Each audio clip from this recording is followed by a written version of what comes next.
নমস্কার বন্ধুরা, welcome to unicorn. তো গাইস, এই ভিডিওতে আমরা আলোচনা করতে চলেছি তোমাদের সব থেকে করা রিকোয়েস্টেড ভিডিওটা নিয়ে, যেটা হচ্ছে কলকাতা নাইট রাইডার্সের আইপিএল 2024-এ প্লেইং 11 কেমন হতে পারে।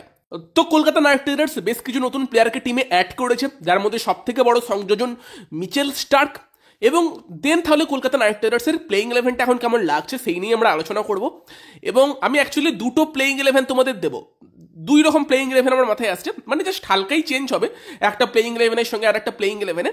তো সেক্ষেত্রে লাস্ট অব্দি ভিডিওটা দেখতে থাকো। আমাদের চ্যানেলে প্রথমবার এলে আমাদের চ্যানেলটিকে সাবস্ক্রাইব করে নিও। আর আমার একটু শরীর খারাপ হয়েছে, তো ভয়েসটি একটু ডাউন আসতে পারে, সেটাও একটু মানিয়ে নিও। আর হ্যাঁ, সাথে ভিডিওটাকে লাইক করে দিতেও ভুলবে না। বাকি যদি আমরা কথা বলি কেকেআরের প্লেইং 11 2024-এ কেমন হতে পারে, তো সব থেকে বড় সংযোজন যেটা বললাম মিচেল স্টার্ক। এবার মানে কিছু মানুষ এমনভাবে কমেন্ট করছে মিচেল স্টার্ক এত টাকা পেয়েছে বলে, যেন টাকাটা তারা নিজেদের পকেট থেকে দিয়েছে।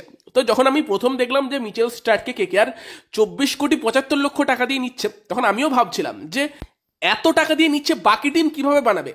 তো তারপর লাস্টে দেখলাম যে কলকাতা নাইট রাইডার্সের আর বিশেষ কোনো প্লেয়ারের উপর ইন্টারেস্ট ছিল না, মেনলি তারা স্টার্কই নিতে এসেছিল আর কি।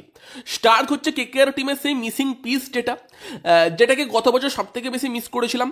একটা ভালো ডেথ বোলার বা একটা ফরেন বোলার যে অ্যাটাকটাকে লিড করতে পারবে, নতুন বলে 2 ওভার, ডেথে 2 ওভার দিতে পারবে। এবং সেই কাজটা করার জন্য অবশ্যই স্টার্কের থেকে বেস্ট অপশন তো আর কেউ ছিল না। জেরাল্ড কোয়েটসিয়া বা মোদি শঙ্কাদের নিয়ে আমরা আলোচনা করেছি, বাট মোদি শঙ্কা নতুন বলে খুব ভালো, নতুন বলে উইকেট নেয়। উল্টো দিকে জেরাল্ড কোয়েটসিয়া ডেথ বলে ভালো। তো সেই দুটো কম্বিনেশনই কিন্তু স্টার্কের মধ্যে আছে, যার পিচটাও খুব একটা ম্যাটার করে না, যে কোনো পিচেই ভালো বল করতে পারে। এবার হ্যাঁ, কোয়েটসিয়া বা মধুশঙ্কা টাইপের প্লেয়ার এলে তারা কি তোমার ফিউচারে সার্ভিস দিতে পারতো, মানে তাদেরকে কেকেআর চাইলে পরের বছর রিটেন করে রাখতে পারতো। মেগা অকশন হলেও একজনকে রিটেন করা যেত, স্টার্ককে সেটা করা যাবে না, কারণ মনে হয় না আবার স্টার্ক পরের বছরের আইপিএল খেলতে আসবে। বাট এবছর স্টার্ক আইপিএল যদি খেলে, এবছরের জন্য সেটা বেস্ট সলিউশন। আইপিএল তো খেলবেই স্টার্ক, মানে খেলতে তো আসবেই, 25 কোটি টাকায় স্টার্ক তো আসবে। স্টার্ক নিজের বউকেও নিয়ে চলে আসতো যদি কলকাতা নাইট রাইডার্সের কোনো ফিমেল ফ্র্যাঞ্চাইজি থাকতো, মানে অন্য মিনিংয়ে আবার নিয়ে যাবে না। স্টার্কের বউও যথেষ্ট ভালো ক্রিকেটার, অস্ট্রেলিয়া ন্যাশনাল টিমে খেলে, সেই হিসেবে বললাম। বাকি স্টার্ককে নিয়ে চিন্তা হচ্ছে, স্টার্ক আইপিএলের আগে খান ছয়ের সাথে টেস্ট ম্যাচ খেলবে, তো সেইখানে একটা ইনজুরি কনসার্ন থাকতে পারে। বাট ওভারঅল যদি কলকাতা নাইট রাইডার্স আমরা বেস্ট প্লেইং 11টা বানাই, তো সেক্ষেত্রে বোলিংয়ের যে সমস্যা ছিল সেই সমস্যাটা কিন্তু অতটা দেখা যাবে না। কারণ লাস্ট ইয়ার কলকাতা নাইট রাইডার্সের একটা অন্যতম বড় সমস্যা ছিল কলকাতার বোলিং। সেই বোলিংটা কিন্তু এবারে অনেক স্ট্রং লাগবে, বিশেষ করে স্টার্ক, নারাইন আর বরুণ চক্রবর্তী, এই তিনজন একসাথে খেলা মানে 12টা এমন ওভার পাওয়া, যেই 12টা ওভারের উপর ট্রাস্ট করা যায় যে এই 12 ওভারে খুব বেশি রান যাবে না, উইকেট আসবে। সুয়াজ খেললে আরও 4টে ওভার যদি স্লো পিচ হয়, কারণ ওয়ার্ল্ড কাপের সময় ইডেনের স্লো পিচ ছিল এবং আইপিএলের সময়ও সেরকমটা হতে পারে আশা করা যাচ্ছে।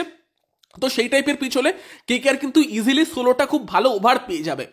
এবং সেই জায়গাতেই কিন্তু হঠাৎ করেই কলকাতা নাইট রাইডার্স, যাদের বোলিংটা গত বছর খুব খারাপ লাগছিল, সেই বোলিংটাকে দুর্দান্ত লাগতে শুরু করবে। ব্যাটিংয়ের কথা বললে কেকেআরের ব্যাটিংয়ের সব থেকে বড় স্ট্রেংথ হবে কেকেআরের মিডিল অর্ডার, যেই মিডিল অর্ডারে 3টে খুব কোয়ালিটি ইন্ডিয়ান ব্যাটসম্যান আছে। শ্রেয়াস আয়ার নম্বর 3, দুর্দান্ত ব্যাটসম্যান, দারুণ বিগ হিটিং করছে বর্তমানে।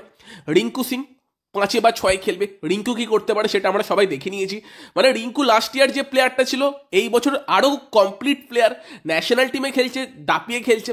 এবং নম্বর 4 নীতিশ রানা, আরও একটা প্লেয়ার যে ওই জায়গাটাই খুব ভালো খেলতে পারে, স্পিনের বিরুদ্ধে বড় শট আছে। তো সেক্ষেত্রে কিন্তু মিডিল অর্ডার কেকেআরের একটা বড় শক্তি, তার সঙ্গে ভেঙ্কটেশ আয়ার আছে, তাকে ঠিক কোন জায়গাটা ইউজ করবে সেটা একটা দেখার বিষয়। মনীষ পান্ডেকে নিয়ে এসেছে ব্যাকআপ হিসেবে, এবং মনীষ পান্ডে হয়তো নিজের জীবনের সেরা ফর্মে না থাকলেও একটা এক্সপিরিয়েন্সে নিয়ে আসে। এবং আগে কেকেআর হয়ে মনীষ পান্ডে কি করে গেছে সেটা আমরা সবাই দেখেছি। তো ওভারঅল কিন্তু কলকাতা নাইট রাইডার্সের ভারতীয় ব্যাটিং, মিডিল অর্ডারের ব্যাটিংটা একটা বড় শক্তি কেকেআরের, তার সঙ্গে বোলিং, ফলে কিন্তু টিমটা অনেক কমপ্লিট লাগছে।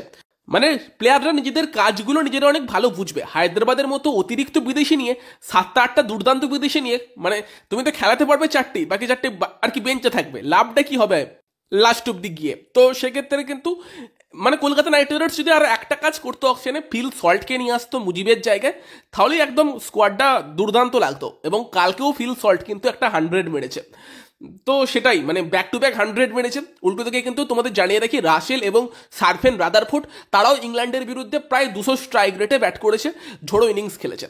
তো ওভারঅল যদি আমরা কলকাতা নাইট রাইডার্সের এবার বেস্ট প্লেইং 11 বানাই, তো ওভারঅল যে এই স্কোয়াডটা থেকে যদি আমরা বেস্ট প্লেইং 11 বানাই, সেক্ষেত্রে তোমার ওপেন করবে জেসন রয়ের সঙ্গে ভেঙ্কটেশ আয়ার, দেন 3 নম্বর শ্রেয়াস আয়ার, 4 নম্বর নীতিশ রানা, 5 নম্বর রিঙ্কু সিং। এবং 6 নম্বর আন্দ্র রাসেল। এটা হচ্ছে কেকেআরের বেস্ট ব্যাটিং ওভারঅল। এবার সেখানে তুমি উইকেট কিপারকে জায়গা দিতে পারছো না, তো সেই কারণেই তোমাকে হয়তো কেএস ভরতকে নিয়ে হয়তো সাথে খেলাতে হবে, বা দরকারে 6 খেলিয়ে রাসেলকে সাথে করতে পারো, ওটাই হয়তো কেএস ভরতের জায়গা হবে। অথবা ভেঙ্কটেশ আয়ারকে 6 বা 7 খেলিয়ে ফিনিশার হিসেবে খেলিয়ে, যেখানে ডোমেস্টিকে সে খেলছে, কেএস ভরতকে দিয়ে ওপেন করাতে হবে। নয়তো কেএস ভরতকে এই ব্যাটিং অর্ডারে মিডিলে খেলানোর মতো জায়গা নেই। সেখানে 3 শ্রেয়াস, 4 নীতিশ, 5 রিঙ্কু, এটাই বেস্ট, দেন 6 রাসেল। তো সেক্ষেত্রে হয় কেএস ভরত তাকে 7 নম্বরে রাখতে হবে, অথবা ভেঙ্কটেশ আয়ারকে ওই জায়গাটায় ফিনিশার হিসেবে ইউজ করে কেএস ভরতকে টপে রাখতে হবে। জেসন রয়কে খেলালে এটাই সেক্ষেত্রে কেকেআরের টপ 7 হবে। দেন বোলিংয়ের কথা বললে নম্বর 8 মিচেল স্টার্ক। স্টার্ক কিন্তু ব্যাট করতে পারে, আর কেন জানি না আমার মনে হচ্ছে কেকেআরের হয়ে স্টার্ক একটা ম্যাচ ব্যাট হাতেও জেতাবে। দেন 9 সুনীল নারায়ণ, 10 হর্ষিত রানা। তো দেখো ওখানে কিন্তু 10 অব্দি তোমার ব্যাটিং হয়ে যাচ্ছে, মানে স্টার্ক, সুনীল নারায়ণ, হর্ষিত রানা প্রত্যেকেই বোলিং অলরাউন্ডার, ব্যাট করতে পারে। তো হর্ষিতকে আমি প্লেইং 11-এ রাখবো, তার যা ট্যালেন্ট, এবং সেক্ষেত্রে সে নতুন বলে খুব এফেক্টিভ হতে পারে। আর দেন 11 নম্বরে বরুণ চক্রবর্তী। এটা কিন্তু কেকেআরের বেস্ট পসিবল লাইন আপ হয়ে যাবে। এবার এই লাইন আপটায় মানে যেহেতু কেএস ভরতকে অ্যাকোমোডেট করতে হয়েছে উইকেট কিপার নেই বলে, তবে এখানে ইম্প্যাক্ট প্লেয়ার রুলটার সুবিধা কেকেআর পাবে, একটা এক্সট্রা বোলার নিয়ে আসতে পারবে। সেক্ষেত্রে বোলিংয়ের সময় হয়তো জেসন রয়কে ইম্প্যাক্ট প্লেয়ার হিসেবে তুলে নিল।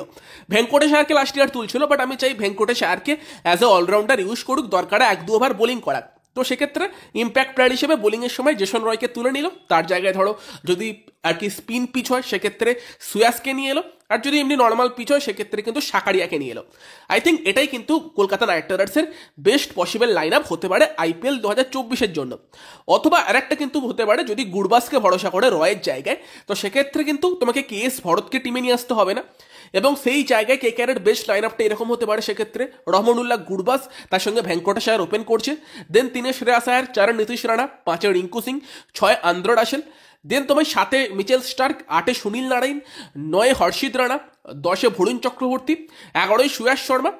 এই লাইন আপটা নিয়ে যেতে পারে, যেখানে তোমার কাছে প্রপার 5টা বোলিং অপশান তো থাকছেই, এবং ধরো ব্যাটিং কলকাতা ফার্স্টে করলো, এবং সেক্ষেত্রে এক্সট্রা ব্যাটিংয়ের দরকার পড়লো না, সেখানে তুমি সাকারিয়ার মতো প্লেয়ারকে ইম্প্যাক্ট প্লেয়ার হিসেবে নিয়ে চলে এলে, 3টে ফাস্ট বোলার, 3টে স্পিনারের প্রপার বিকল্প থাকলো, রাসেলের ওভার বাদ দিও, এবং সেক্ষেত্রে বোলিংটা অনেক স্ট্রং লাগবে।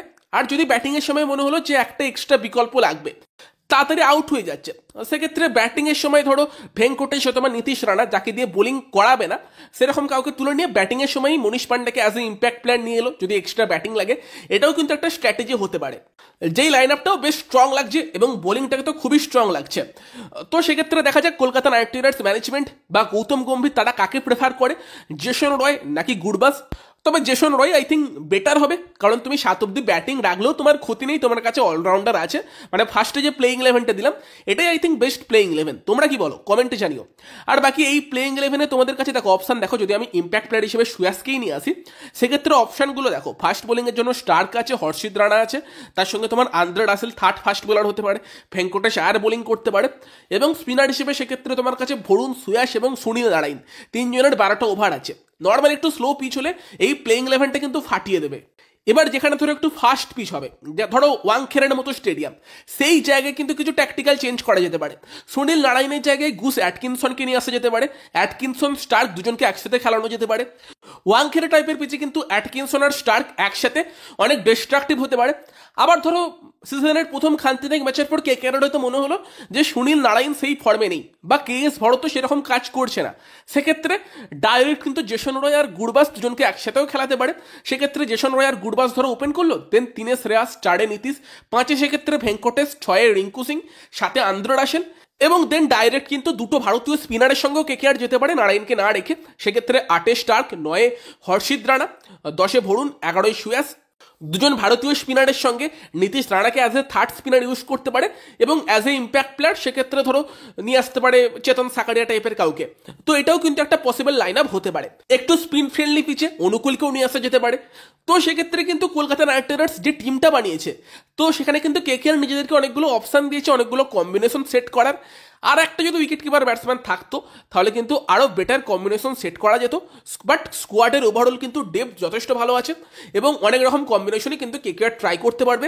বোলিং এবং ব্যাটিং দুই জায়গাতেই কিন্তু ভারসাম্য আছে, মাথা ভারী টিমও নয়, তো আমার তো মনে হয় কলকাতা নাইট রাইডার্স যথেষ্ট একটা কম্পিটিটিভ 11 বানিয়ে ফেলেছে আইপিএল 2024-এর জন্য। যেই টিমটা ভালো করবে, বিশেষ করে পিচ স্লো হলে কিন্তু এই টিমটা মারাত্মক কাজ করতে পারে। মানে ভাবুক, গত বছর কিন্তু আর কি নীতিশের আন্ডারে যে টিমটা খেলেছিল সেই টিমটা খারাপ করেনি। সেই টিমে শ্রেয়াস আর স্টার্ক দুটো এক্স ফ্যাক্টর আসছে, ফলে কিন্তু সেই টিমটার থেকে আমরা এক্সপেকটেশন আরও অনেক বেশি রাখতে পারি। হোপফুলি কারোর ফিটনেস কনসার্ন হবে না, এটাই প্রার্থনা করতে হবে। বাকি তোমাদের মতো কেকেআরের বেস্ট প্লেইং 11 কি হতে পারে তোমরা কমেন্টে জানিও। ভিডিওটা ভালো লাগলে ভিডিওটাকে লাইক করে দিও, শেয়ার করে দিও। আমাদের চ্যানেলে প্রথমবার এলে আমাদের চ্যানেলটিকে সাবস্ক্রাইব করে তার পাশের বেল আইকনটাকে অন করে দিও। তো চলো, বাই বাই।